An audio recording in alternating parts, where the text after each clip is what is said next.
Hanggang sa ngayon ay pinag-uusapan pa rin kung saan nga ba mapupunta itong si Greg Slaughter. Ang rights nito ay nandito sa Titan Ultra, pero maraming teams ang nagkaka-interest dito kabilang na dyan ang San Miguel Beermen.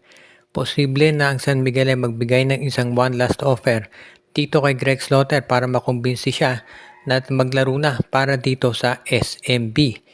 Ito kasing si Slaughter ay kinokonsidera na isa doon sa mga players na makatutulong dito sa San Miguel kung sakaling makuha nila dahil nga ito ay isang 7-footer at pwedeng-pwede na maging kasama ni June Mar Fajardo. Pero hindi magiging madali yan dahil kung inyong magugunita, itong si Greg Slaughter, inoferan na raw yan dati ng SMB na maglaro sa kanila pero tumanggi ito. Pero noong panahon na yun kasi medyo hindi pa maganda yung ugnayan ni Slaughter at ng SMC.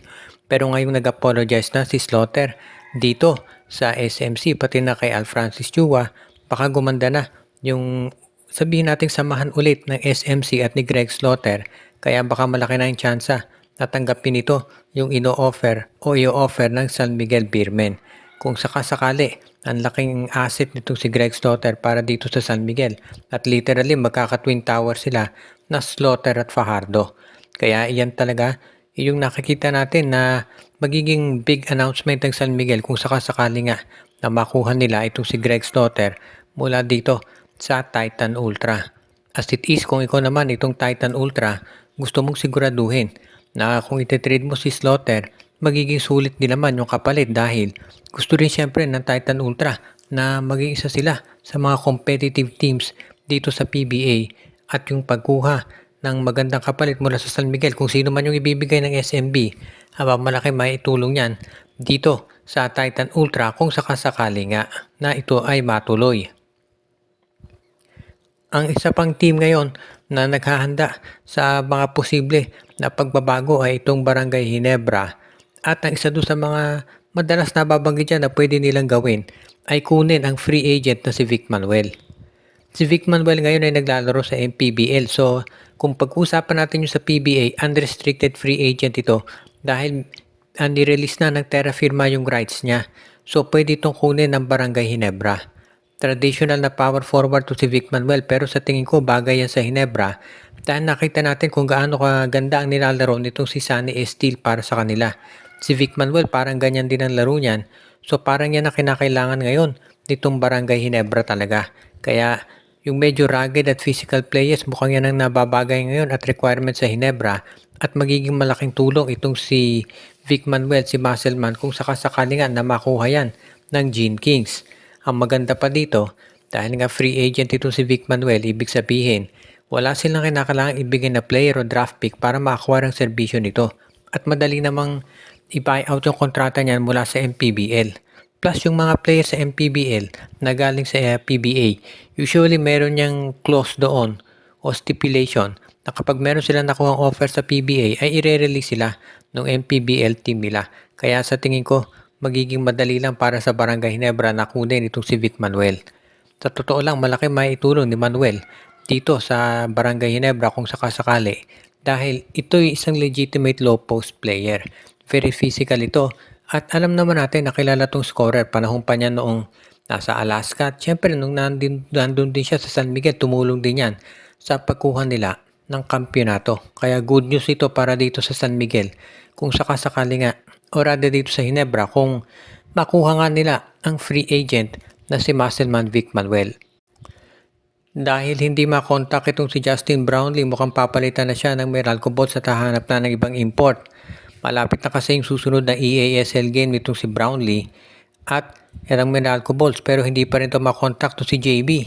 Ayon doon sa lumabas na artikulo sa Spin PH, maski na itong SMC daw at Ginebra hindi makontak itong si Justin Brownlee.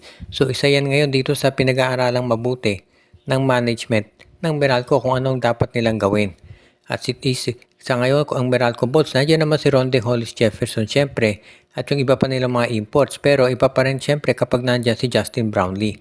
Kaya nga ito ngayon yung pinag-iisipang mabuti at kinokonsidera ng karamihan kung sino raw yung pwedeng kunin ng Meralco.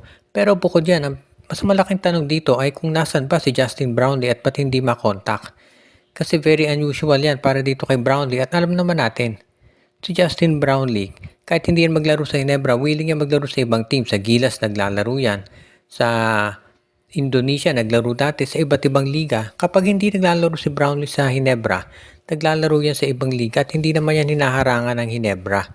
Bakit nila haharangan yan? Mas makatutulong pa nga sila dahil mananatiling in game shape itong si Justin Brownlee.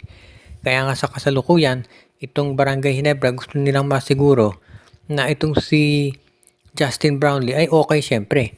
Ang Meralco naman nakafocus sila sa pagkuha ng ibang import dahil nakakonsentrate naman sila dito sa upcoming EASL game nila. So yan ngayon yung pinag-aaralang mabuti at inobserbahan ng mga analyst kung ano ba talaga mangyayari dito sa sitwasyon na yan. Dahil hanggang sa ngayon wala pang update kung nasan ba itong si Justin Brownlee. Pero ang importante dito kung ikaw ang Meralco Bolts, sabihin na natin mag-focus ka na lang dito sa gagawin mo pagdating sa pag-aayos ng iyong lineup para sa darating na laban dito. At ang huli nating balita ngayon, pinangako ni LA Tenorio na iba na raw ang Magnolia ngayon, na hindi na ito yung intro boys. Aware daw si Tenorio na mayroong reputasyon nga Magnolia na malakas sa umpisa kinakapos sa huli, kaya nga intro boys ang tawag sa kanila.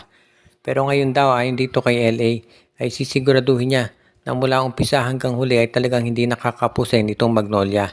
Kaya nga nagkaroon ng maraming pagbabago dito sa lineup ng Hotshots at yan ang dahilan kung bakit lumalaban talaga sila ng mabuti.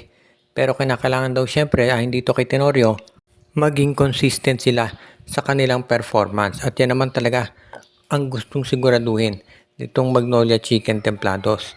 Kung gusto ng Magnolia na maging legitimate title contender, kinakailangan talaga na maging 100% ready sila para dito sa kanilang magiging mga laban.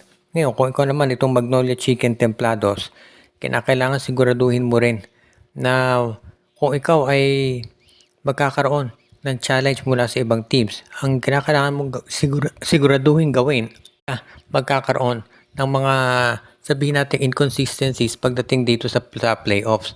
Dahil yan naman talaga ang hinahanap nitong Magnolia Chicken Templados. Kung gusto nilang masiguro na sila hindi natatamaging intro boys, kinakailangan talaga ay lumaban sila ng patas. At ibig niya sabihin, magdagdag sila ng mga players na kanilang kakailanganin para matiyak na sila ay magkakaroon ng mas magandang performance dito sa kanilang roster. Dahil yan naman talaga ang inaabangan ng marami, yung magiging pagbabago dito sa laban ng Magnolia Chicken Templados. Kung ikaw naman itong Magnolia, talagang ganyan ang aasahan natin na gagawin nila. Dahil kung ikaw itong Hotshots, siguraduhin mo talaga na hindi ka magkakaroon ng mga issues pagdating dito sa playoffs na siyang inaabangan ng marami talaga na magiging laro nila. At bago tayo magtapos ay batiin muna natin yung ating mga taga-subaybay katulad nila Ireneo Salangsang, si Katsakino Dukusin, si Malyari Mascarinas, si Anthony Alon, si Michael D, si Dexter Domer, si Ronald Berbosidad, si Joseph Pineda. Pinabati din natin yung iba pa nating mga taga-subaybay katulad ni Edwin Carbone Jr., si Judy Villarosa, si Ronald Berbosidad, si Dalmacio de Guzman at ang iba pa.